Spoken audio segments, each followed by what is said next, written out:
Welcome back to our videos. అందరు ఎలా ఉన్నారు?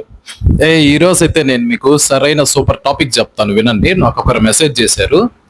అసలు అది ఏందనేది నేను వాళ్ళకే కాదు మీకు కూడా మొత్తం అంతా ఎక్స్ప్లెయిన్ చేస్తాను. దెయ్యాలు, భూతాలు, పిశాచాలు, రక్త పిశాచాలు ఇవన్నీ మనకు భయమే. అసలు ఏంది ఇదంతా? అసలు ఈ దెయ్యాలు ఏంది, భూతాలు ఏంది, అసలు ఎక్కడి నుంచి వచ్చాయి ఇవన్నీ?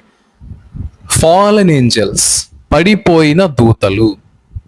మీరు విన్నది నిజమే, ఫాలెన్ ఏంజల్స్, పడిపోయిన దూతలు.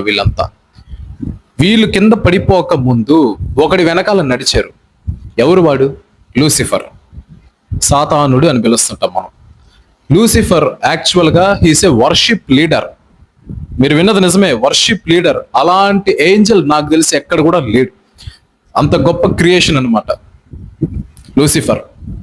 తిరుగుబాటు చేస్తాడు, గర్వం పెరుగుతుంది, నేను దేవుడి కంటే ఉన్నత స్థానంలో ఉండాలా అని చెప్పి. అలాగా కొన్ని దూతల్ని తీసుకొని తిరుగుబాటు చేస్తాడు.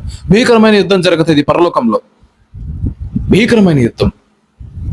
అప్పుడు మైకల్, ఏంజల్ పేరు మైకల్. ఆ మైకల్ వచ్చి లూసిఫర్ని తొక్కి పడతాడు, కింద తొక్కతాడు.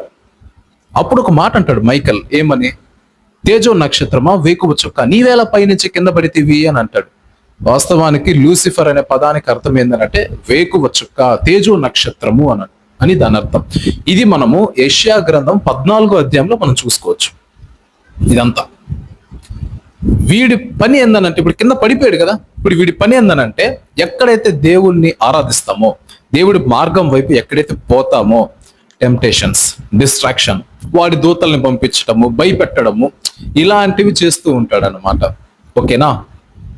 ఏంజల్సే పడిపోయిన దూతలు. పడిపోయిన దూతలు అంటే మనకు ఇంకోటి కూడా గుర్తొస్తుంది. యూఫ్రటీస్ నది కింద ఇప్పటికి 4 దూతలు ఉన్నాయి.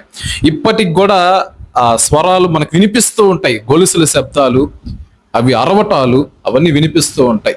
యోహాను సువార్తికుడు మనకు చివరిలో మనకు ప్రకటన గ్రంథం రాశాడు. అందులో ఒక ప్రవచనం ఉంటది, యూఫ్రటీస్ నది కింద 4 దూతలు విడిపింపబడతాయి అని చెప్పి. అక్కడ చూసుకోవచ్చు మనం. ఓకేనా? ఇప్పుడు అర్థమైంది కదా ఈ దెయ్యాలు, భూతాలు అనే ఎక్కడి నుంచి వచ్చాయి ఏందనేది. ఓకే, మనం ఇంకొక వీడియోలో కలుసుకుందాము. అంతవరకు స్టే ట్యూన్.